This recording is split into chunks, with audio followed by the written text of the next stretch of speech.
So hi guys, it's Mandy.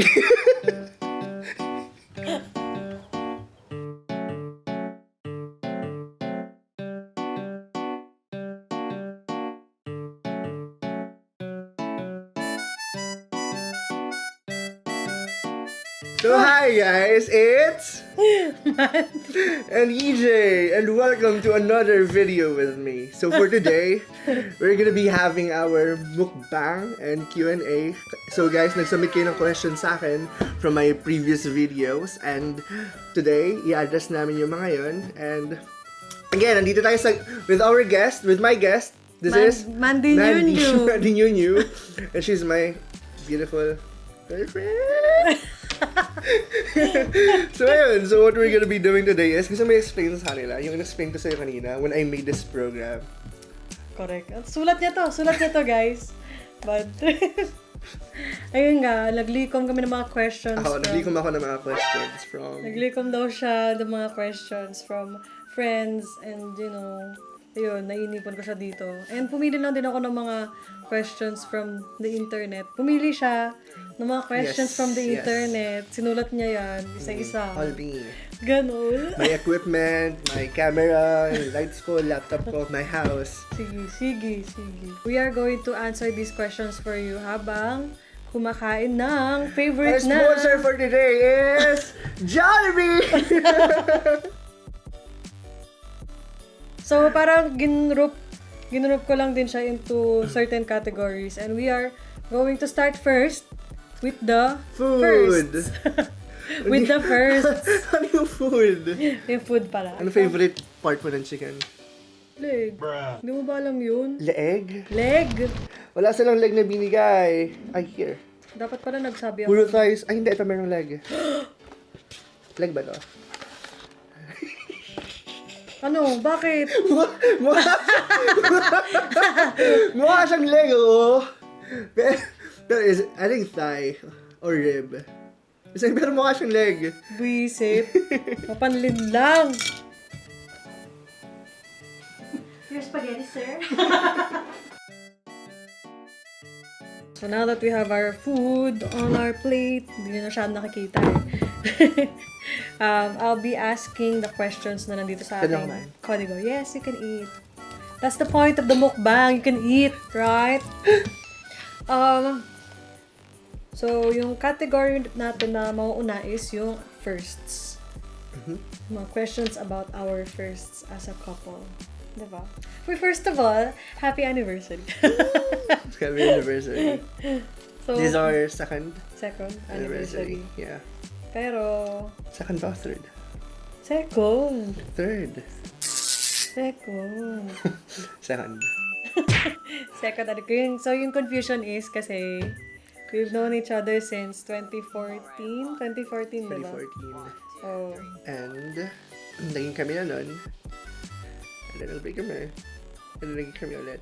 So, to others kasi, kapag nag-break ang isang couple, Wow, may pag-explain. yeah, from How I Met Your Mother. To others kasi, pag nag-break yung isang couple, nagpo-pause lang yung time. Tapos pag naging sila ulit, magre-resume. Meanwhile, sa iba naman, pag nag-break sila, tapos naging sila ulit, magre-reset yun.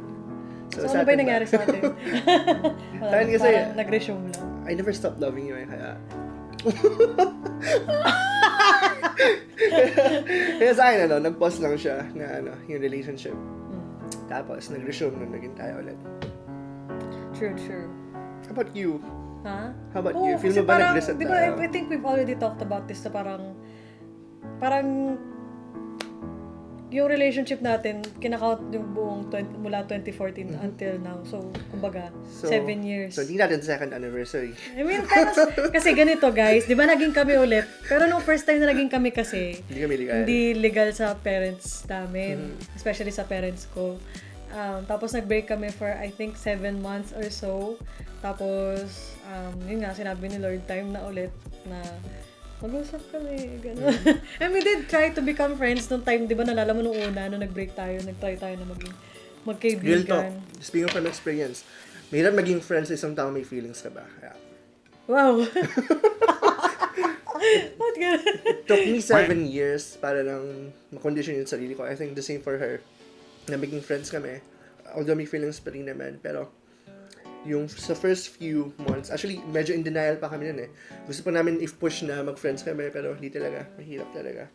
So, True. Naalala ko nun kasi nga parang, yung... Diba, wala pa tayo sa first question, dami natin sinabi. kami sa'yo eh. Tapos, add ka pa ng add ng tanong? Sorry na! Mahilig ako magtanong. Para lang medyo mas mag-guess nyo lang yung context ng relationship namin. Medyo story kasi namin pa ganun-ganun, di ba? Nag-break kami for 7 months and then nagkabalikan ulit kami. Very slowly, niligawan niya rin kasi ako ulit. Well, basically, niligawan niya yung magulang ko kasi nga, syempre, Mahal niya na ako. Yeah. Ano yun, nung una pa, tapos tinanong niya ako, pwede ba kita ligawan? Ako, yes. Parang wala nang isip-isip. Pero yun nga, it really took some time na to build that relationship ulit din sa magulang ko. And, ayun, kaya naging legal So, kami. for the record, officially, 2 years kami na legal, Yan. pero 7 years namin nagmamahala. Dali! So, yung first question. See you guys in the next video! Parang ganun agad eh, no? So, yung first question natin from the first category is from Yani Santos. Ang question na is, how did you meet? When and where? May mga iba pang questions na ganun din yung team. So, banggitin ko na rin. Si Tita Rems Torno, tinanong niya, saan kayo nagkakilala? And si Kimberly Fernandez, hi Kimberly, sabi mo miss mo na ako. Hello. I miss you too. Ayun, kailan kayo nagkakilala? So yun. How did you meet, when, and where? Basically, yun yung question. I believe it was April. April ba? Parang kala ko mag-go off ka na. I believe it was the spring. April or something. So April siya, 2014. Oh. I think ako yung dapat magkwento na to kasi ako yung unang nakasulyap sa kanya. Oh. So sa church, sa CCF Marikina. And pumunta yung family nila. For the first time. Tapos, alam niyo yung pagpasok ng family nila, parang may aura agad eh. Parang lakad pa lang nila, parang umuora na eh. Tapos, dun pa mismo umupo sila sa harapan, as in sa pinakaharap ng stage. Eh, andun ako sa band area, which is malapit sa harap. Tapos nakita ko siya, uy, ang ganda naman ito, nakadress pa. Tapos, that's it. Parang, dun pa lang, alam ko na. Oh! Gusto natin lapitan nun. Oh. Pero nauna sila. Parang nilapitan ka na nila. Ah, pero ako, parang... pakul naman ako na, sige, mamaya na ako. Para kunyari, hindi ko sila napapansin. Isip. Tsaka siya nilapitan. Oh, parang nandun na kami nag-uusap, tapos gumanon ka. Yes. Parang gumanon siya. Parang slow-mo eh, no? Movie girl. Parang, ayun, yun nga, papalapit ka sa akin na naka-cardigan. Di ba? Naka-polo siya, naka-cardigan, naka-sando ka pa ba sa loob? Hindi naman. T-shirt. At least 3 layers. Ayun, nakasuot siya nung ganong damit. Na parang, pagkakita ko sa kanya, nalala ko yung sabi sa akin ng mga kapatid ko. Sinabi ko sa'yo yun. Sino ba itong bugoy na to? Kasi parang kakaiba yung pananamit ko. Imagine mo, nasa Pilipinas tayo, naka-cardigan, naka-polo, di ba naka-long sleeves na, naka-cardigan pa. Connected ba? So, nasagot na namin yung first question. So, ang ating second question is from Trish_of_sweet_treats. Si Trisha. Hi, Trisha. Ang question niya is, paano kanya niligawan? Niligawan niya ako in a way na, yun nga, nalala ko nun kasi nag-aaral pa ako at the time. Yung pupunta ka ng school ng biglaan, susunduin mo ako, may dala kang flowers. Yung mga parang, cliche, pero para kasi sa akin, first time ko ma-experience yung mga ganun. So, it was very touching. First time ko rin gawin yun to anyone. Okay. So, first pa rin. Parang ginawa mo din nun, added is, nagpapaalam siya palagi sa magulang ko, like parang formal na pagpapaalam na, can I take Dayan out? Ano ba to?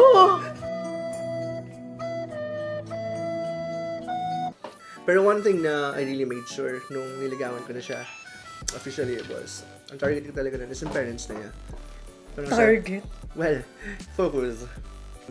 I think yung pinaka na-hurt nung nagka-expose na before is yung parents niya. So I really had to do what I could para ayun, mag-gain ulit yung trust ng parents niya. Ganun. So, niligawan ko siya. Niligawan ko talaga muna yung parents niya. When I asked her na niligawan ko siya, parang kasi isang iniisip ko nun is parang, this time, I wanna make things right. But there are some things na I didn't want to change. First of all, na yun, siya yung niligawan ko. So, what I did nun was, kasi nag-meet kami talaga, yung unang date namin is sa 7-Eleven. Unang hangout namin is sa 7-Eleven. So, I remember ko ano yung in-order ko nun, ay yung binili ko nun, merong V-cut, tapos yung chocolate, tapos isang bottle ng water. So, nung dumating yung day, naliligawan ko na siya, nung tatanungin ko siya kung pwede ko siya ligawan, I bought the same things. And yun nga, parang was trying to emulate kung ano yung nangyari before, just to make her feel na, okay, this time, balik tayo dun sa step na yun, pero this time, let's do things right. Gano'ng katagal ba bago mo ko niligawan ulit? 3 years? I think so, yeah. Dito sa 3 years na inintay ko na bago niya ako ligawan. And, yun nga, nung nag-break kami, 7 months talaga as in zero usap. Kasi parang at the time, parang gusto ko talagang tanggalin ka sa buhay ko, kumbaga. Alam kong hindi ko kakayanin na lagi kita nakikita pa rin, tapos hindi naman tayo. Nalala ko nun yung gusto mo kasi, yung way na tatanungin niya ako so, yeah, yung internal conflict ko kasi nun is, gusto ko bongga. Parang since this is me doing things right na. Gusto ko planado. Towards the end, I just went for it. Parang tinanggal ko sa sarili ko na, it's not really about how I ask her or kung gaano ka bongga, but, her seeing yung initiative sa akin. And I did. Kasi nga parang I felt that you kept waiting for the right moment, the most perfect moment. Lakas maka Ted Mosby, di ba? Alam mo yun, yung gano'n, parang hinihintay niya na, magpapa-fireworks ka ba? Malaking tarpaulin or magpapa-billboard ka ba para sa akin? Gano'n. Parang gano'n yung inaano niya. Parang, magpo-propose ka na ba sa akin? Di ba? Parang gano'n yung sinabi ko sa'yo. Ano na ba? Proposal na ba? Kakasal na ba tayo bukas? Gano'n. So, shoutout talaga sa mga kadigil po. Especially kay Kuya Ogie sa pag-push sa akin na ligawan na talaga siya. Go for it. Miss you, Kuya. Sana may naiintindihan kayo sa kwento. Hindi ko alam kung sobrang clear ba. Parang maglabas ba ako ng timeline? No? Para maglabas ako ng picture ng parang yung journey namin. Ganun. Para mas magets nyo.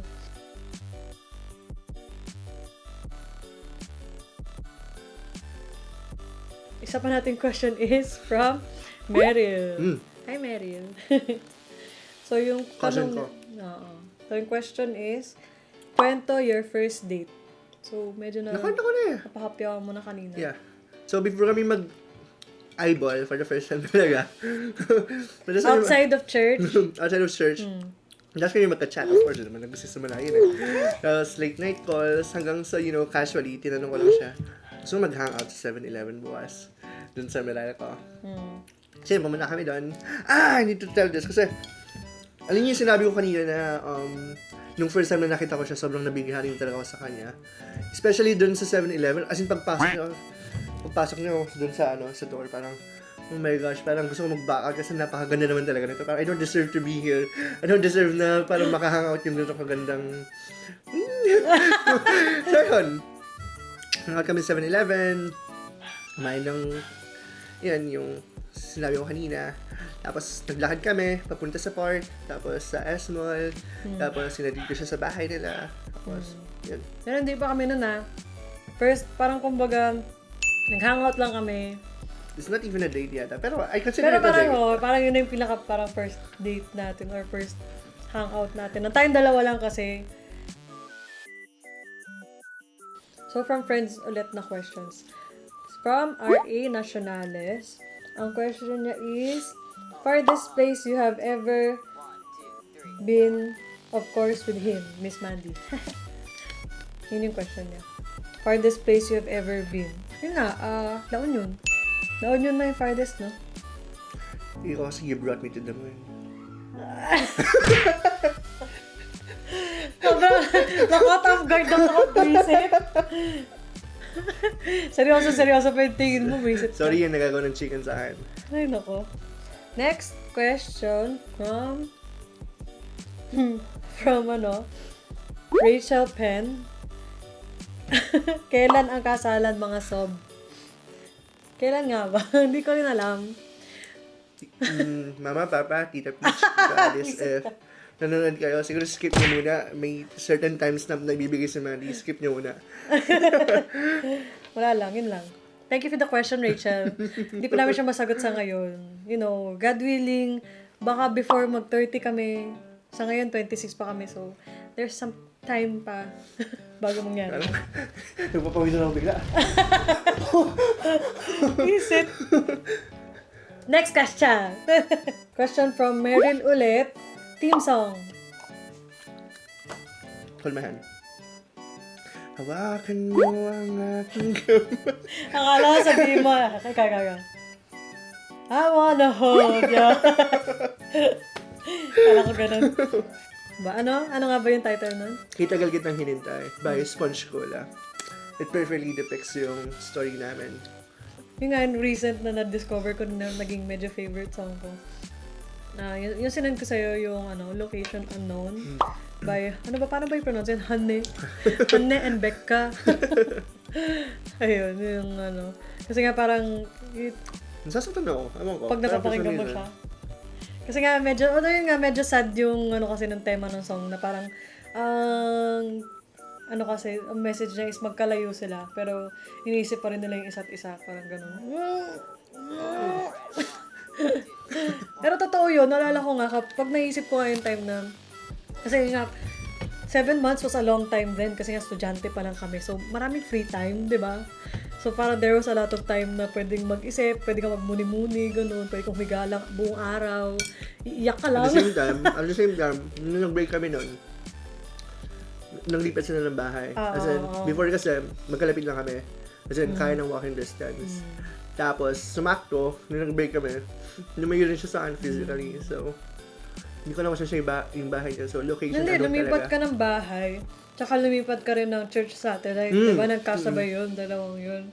Kaya parang, nung time talaga na yun, parang inisip ko talaga, Lord, gabi siya, man. Oo, diba? Yeah. Na parang tapos naalala ko, that night, naalala ko pa tong moment na to na naglilipat kami nakita ko sa'yo daw, diba? Go ahead. Na naglilipat kami ng bahay, tapos, nung gabi, ang tagal dumating ng moving truck. Wala, ang tagal. Naghintay kami madaling araw. Tapos yung nga, parang that night lang yata nag-usap tayo noon. Yung nga, na hindi na tayo mag-uusap. Tapos maglilipat na kami. Grabe, dramatic, di ba? Napaka-drama, girl. Ano kaya background music mo dito? Sana medyo dramatic. Samahan nyo. Yung nga, yung location unknown nga yun yung. Oo. Copyright. Ano nga ba yun, ano yun? In travel places, I haven't seen you in ages, but I hope you'll come back to me. Ganon. Mama's running wild, but you're far away. Yung ito, I still think of you 100 times a day. Ganon.